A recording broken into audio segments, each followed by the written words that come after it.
everyone. I'm Nalini, and this is the Prickly Pears podcast, where we celebrate uninhibited brown women. And today we have Prerna Jha with us, who is a longtime friend and one of the women that I really, really admire for a long time. Thanks, Prerna, for joining us. I love to have you here. Thank you so much. It's good to see you. A bit about Prerna before we start. Prerna and I met in university where she had moved from another university in the middle of the year, which was a rarity. And from then on, she has gone to be one of the only mechanical engineers from our university who got a job in a core branch, she was my roommate briefly in Hyderabad. And then she went to Singapore for a new job within the same company, worked in mechanical, came back to India, decided to leave her high paying job to do an MBA at ISB, and then joined the Aditya Birla Group, which she is still with, doing different things from marketing to operations and planning for brands that we all know and have heard of, Pantaloons, for example. And now, correct me if I'm wrong, Prerna, you manage the P&L of a very fancy luxury brand within AVG. Is that correct?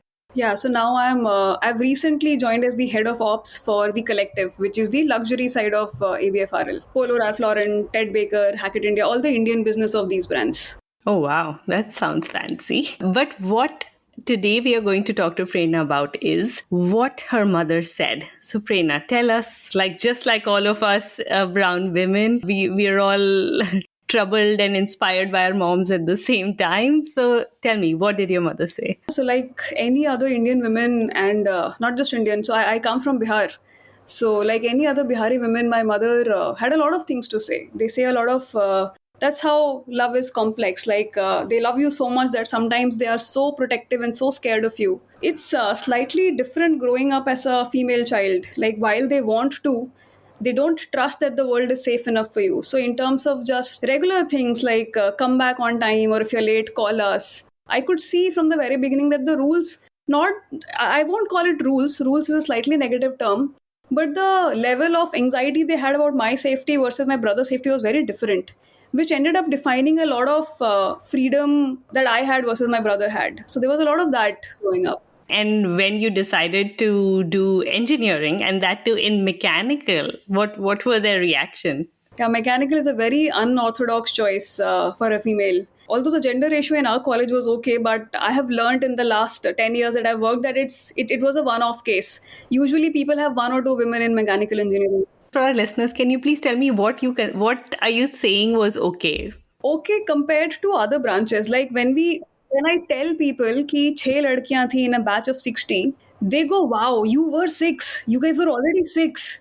Because I meet people from IM who are early in IITs or NITs, or they usually have one or two. I remember meeting this friend who has 0 girls in his batch. He was a civil engineer, so mechanical and civil is not something girls are encouraged to pick up a lot. But I always wanted to do something which is hands-on. Like I know that you enjoyed being in ENTC, but I need to work with something that I can see. That's how I can process it better, and I can contribute better. I can learn faster. So for mechanical, I remember that you were in a different university in a totally different branch. So what happened there? And you said your parents were not okay with you changing to mechanical. So tell me what happened. So my dad was posted in Ladakh when all this AIEEE counseling, etc. was happening. And then I got biotechnology in NIT Durgapur. So he came from Ladakh, he got me all set up, fees, uniform, admission, etc. He did all of that. And then in a month, I get a call from AIT where a seat in mechanical engineering had opened up. And I was adamant that I want to do this. And this fellow is in Ladakh with very limited signal. Like pehle jaisa internet ya call service nahi hota tha. So he is like, why do you want to do all this? We set you up all there, and it's a good thing to do. Biotechnology has a huge future. Or padho, PhD karo, ye karo, wo karo. Why do you want to wear a boiler suit? And so my mother's image of a mechanical engineer is कि वो factory में रहेगी, वो blue color का boiler पहन के हथौड़ा चलाएगी या tinsmithing करेगी. So she's like, I don't want you to do that. I want you to have a respectable desk job where you have an easy life. So she is all pro education. Like she has learnt in her own life that लड़कियों को पढ़ाना सबसे जरूरी है. They should always be on their feet. But there are still rules about what looks good on you as a profession. What's a cosmetic profession for you? So this is a very unattractive profession. That's what my mother's thought was. But eventually, because I pushed too much and I told them, yahan to I won't. So I was adamant that I will only do that. I will not study. You keep sending fees semester on semester, but you can't control me like this. Like, it's a huge opportunity for me. So they gave up. I think eventually they gave up. And then they let me do what I did, and it turned out great for me. Not just the fact that it was a core mechanical engineering job, it was also a job that very soon became a leadership role because India office was just starting up. So before we get to your job in mechanical, I want to ask you. So this the first time you ever rebelled against what your mom said, or was this a natural tendency? So I've been rebelling for smaller things like as long as I can remember. Like even something as simple as so most of us come from religious families, and I don't. Like I mean I do. My parents are extremely religious, but I don't I don't know what exactly I believe in. I don't have a core solid construct around it, but it's not what the family believed in. So that mattered to them a lot because उनको ऐसा लगता था कि with this sort of a belief system, why will the society accept you? So they were very worried about my acceptability, and they always, and that's the thing with that generation, they will impose the ritual on you without giving you justification for why it is. So I think that's why I became this person who questioned a lot. Yeah, this was the first adult rebellion. Like बाकी सब छोटा छोटा बचकाना ऐसा नहीं मुझे जाने दो नहीं I want to go to the outing whatever or नहीं I won't do अगरबत्ती etc. But this was the one big one. This was the biggest rebellion so far. Now talking about like AIT or even being in mechanical, how that changed your life. Like if you hadn't rebelled, what would your have you ever thought about what your life would look like now? So I learned how to have fun. Like the first time you're stepping out of your house, your family, I think it's important to be in an environment where you grow. And nothing against NIT. I'm sure I would have warmed up to it eventually if I was in the mindset to accept it. But I've whoever I am today, I think a lot of it came out of those 4 years of college. College is a very coming of age experience, and it happened right because I think it happened right for me because I made the calls that I did. So it was the first, I think, adult decision I've made about my life. And rebelled and were prickly about it with your parents, and that turned out okay. So now let's hop on in your life to your first job. I remember that we were both in Hyderabad. We were living together, and you suddenly, like in the first few months or less than a month, you got an opportunity to move to Singapore in the same, like as in early 20s, when I don't think like none of us had ever been to Singapore or anywhere outside India, and you got this opportunity. What happened? No, it was a huge deal for me. I was very nervous, but I was very excited because dad army mein the, so I had seen a lot of India. I was well traveled, I would say. But to go abroad, I had like sparkle in my eyes that I want to do this. But the weird thing is, the first time the role was offered to me, I had to say no. Because when I called my parents, my mother picked up and she was like, no, are you kidding me? Matlab, you're already in Hyderabad, you're already so far away from us, we haven't seen you in 6 months, and now you want to go live in some other country. How will we see you? Will things be safe? There's nobody there. So even when I had moved to Hyderabad, right, they had created an ecosystem for me. वो कोई uncle थे जो कहाँ posted थे या कोई cousin है. They found a family for me in Hyderabad. So they were very, very worried what I'll do on my own in Singapore. So my then manager, the guy who recruited me, Shiva, he had come to campus to hire us. And we were kids. And he was like a guy who hired us. He was like a mentor figure. So it wasn't an employee and boss relationship. It was more of a kid and teacher relationship. So I very clearly remember going to his office and telling him that, okay, my parents are very scared and very, very anxious about this. So I can't do this because they'll perennially be in stress if I move. Yeah, I remember he said, I'll take care of it. He called my dad in front of me and it was on speaker. I was sitting on a sofa in the left corner of his office, and he was basically trying to negotiate with them that okay, please let your daughter go. I have this plan for her in mind and she'll come back and she'll lead these teams. She has to go there, get onboarded, make networks. He's trying to explain the details of it and negotiating with my parents that can you please I've hired your daughter and can you please let her do her job in Singapore. But how did your parents react to that? They said no for a very long time. Like it was a long call. The guy was busy, but he wanted to. I think eventually, so my dad likes to travel a lot, and I think eventually the deal that Shiva sir made with my father was okay. You let her go, and you can keep visiting her. So he spun it around. He told my dad that okay, this is a good thing for you. Because अब आप बाहर घूमो, आपने India बहुत घूम लिया, अब आप बाहर जाके घूमो. And they did get to visit and have a lot of fun. So these were the two big rebellions. Like the first one was a total rebellion as far as I understand, and the second one was like, how we always default to trying to convince our parents and get them on board, rather than what I've seen in my life is also the same. Like, like years later in life, even I moved to Singapore, which was at in my 30s, which was like a little more challenging for them in my late 20s, that shadi nahi kar rahi hai, this girl's not instead of getting married in India and having children, she wants to move somewhere else. But then it took a while to convince them again, like paint a picture for them how this will look like and how I can take care of myself and stuff. That's what you and I were discussing, right? That this is, you need to tell them slowly, like you need to get them on board slowly in terms of how you would take care of yourself. Like, was that how it worked for you, or? Yeah, I mean, see, as kids, we are not mature enough. But as we grow up, I realize that it's not a negative thing. Like, to my mother, what's more important than me?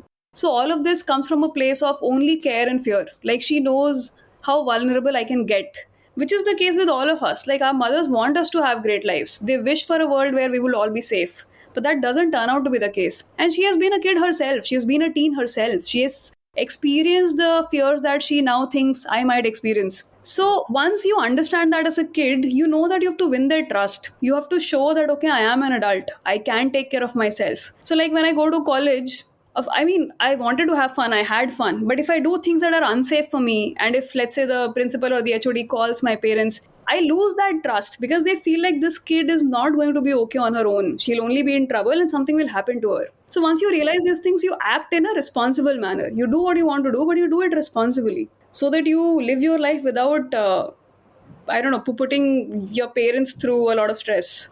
Yeah, and which is such an amazing point that you bring up, that it's not always about rebellion, right? Like not everything is about rebelling for the right things and the right reasons, which eventually, like at that point your parents might not understand, which we've seen. But like over the years, when they see how your life turns out, and they generally, in most cases, they try to reconcile, and they sometimes even admit, if you're lucky, that they were wrong. So it's not and rebelling and addressing the fact that you went against your parents does not mean that you don't love your parents or you love your mom, right? It's very important to understand the difference. It's funny because like I've talked about this topic to so many people and come on this podcast, but half of them, no matter how much they have rebelled in life, they're not comfortable talking about it because they think that this means that they are doing disservice to their parents in some way. Whatever I'm telling you, I've told my mother. I mean, these are the conversations I've had with her all my life, that I love you, but you need to let me go sometimes. See, it's the same thing. Like right now, we are in that position where we have to take care of our parents. They are becoming kids now. Sometimes I just make blanket statements like settle down somewhere or do this or do that because I know that those are safe choices for them. But I'm limiting them from living their lives. Like my dad still likes to travel so much. उनको जहाँ का train मिलता है वो चले जाते हैं. अभी ऋषिकेश में है, अभी हरिद्वार में. My mother will call and ask me, I don't know where he is. He's like traveling across the country. He wants to live his life. And I sometimes try to control it कि बारिश हो रही है. Do you have an Airbnb? Did you book a hotel? Return ticket है क्या? And he's like, just let me do my thing. I'll be safe. And he demonstrates that he can be safe on his own. So now I have let it be. So I think it's for all of us. Being a woman, it's more tricky, but I think broadly also, when you are in relationships, like close knit relationships, people will always care so much that they might just hold you back sometimes. Wow, I didn't even think about this because like in my family, my granddad is very similar to your dad, where everyone wants to keep them home, but they have that wanderlust in them where they still want to do things. And how the tables turn over the years, and it's not just us as parents but even us as children taking care of our parents. It becomes the same thing. So anybody that we think is vulnerable, they thought we were vulnerable when we were growing up, and then it's the other way around. What do you think would have happened? Like now, I know that you were telling me that you take all your decisions just by yourself, like not even consulting parents, but you still have a great relationship with them, it looks like. So how has that turned out? Are they okay with that? Have they just accepted it? Have they? I think they have accepted it. Also, it takes getting used to. Like you can, it's been now 15 years since I first left home. So 2007 is I think when we started our undergrad, and ever since that, it's I've only been a visitor. I've never been a daughter who stays at home, who's like. So I've always been a guest now at home. Ever since then, like you come, there will be preparations around you. Diwali mein aa rahe ho, pura ghar var sajayenge. But then you go, and they know that, and they come visit me in Mumbai, or when I was in Hyderabad, they visited me in Hyderabad. If I'm not feeling well, or if they are not feeling well, we travel, and then we meet, and we make sure that the other person is okay. I'm sure they would wish it would be better for them if I was, let's say, in Calcutta, if I get a job in Calcutta, which is where my parents are right now. But there are not many opportunities. Plus, I've not I don't think I would want to change cities like that. But I guess it's something that you get used to. And as you start becoming older, you also realize that you can't control your kids. But not in a sad way, right? Like you can't control your kids, but I mean, they're not sad about it. Or are they? See, a sense of control gives you peace of mind that I can control it, I'll keep it safe. They can't do that anymore. And I have also, my dad has realized that I'm just like him. That also took some time. Over the years, he has realized that I want to do my own thing. I want to go to this place. I want to be on my own. I don't want to call all the time.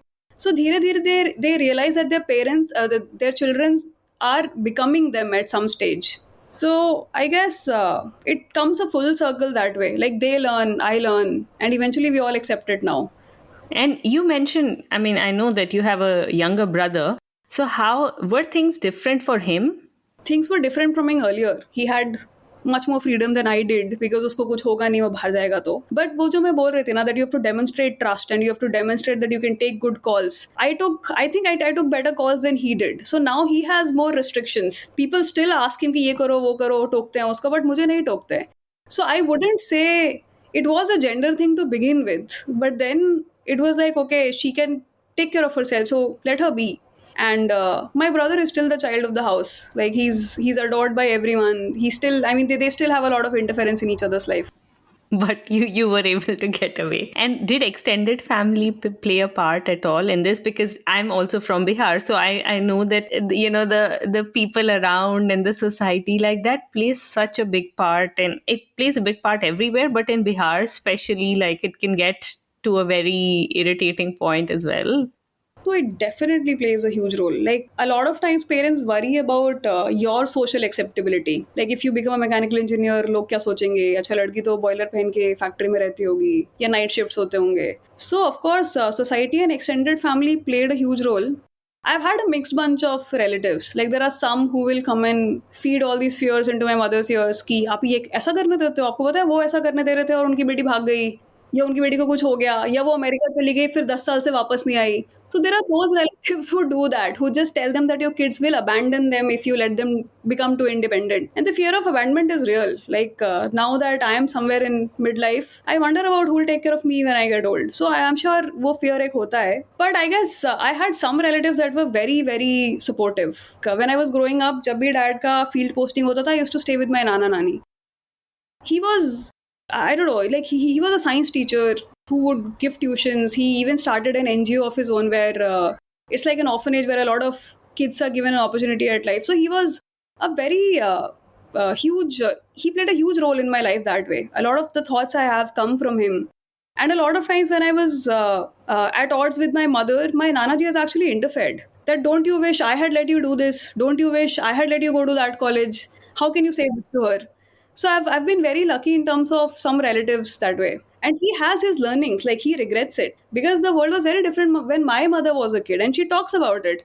कि मुझे वो पटना में वो वाला college जाना था, but हम लोग रांची में थे तो मुझे नहीं जाने दिया था, और मुझे आज तक उस चीज का गुस्सा है कि आप साइंस टीचर हो, आपने जाने नहीं दिया अपनी बेटी को. So my Nana ji used to bring all this up. That don't you wish I had done this for you and you would be independent and do whatever you wanted to do with your life. And it's so interesting that moms sometimes forget, right? Like she went through the same thing, but when it comes to your own child, you start acting like how your parent did, probably. Because inherently that's what comes to you. And वो हमेशा एक ही चीज बोलते हैं कि जब तुम्हारे बच्चे होंगे ना तब तुमको पता चलेगा. And I don't know how much of that is true because I don't know how you act when you're very, very worried about something. Exactly. Like maybe both you and I don't have children. Like we don't know that side. Like would we be this overprotective, over caring? But But with this, we are almost at the end of this episode. Prerna, tell me one thing that you would want people listening to take away. I think generation by generation, we are pushing the limits of what is okay in society. So, whatever my mother found odd, maybe relatively I'll find something odd today. Or somebody, or let's say I have kids and after 20 years, she'll find something odd today because the society keeps pushing itself. It's very important to let the individual thrive.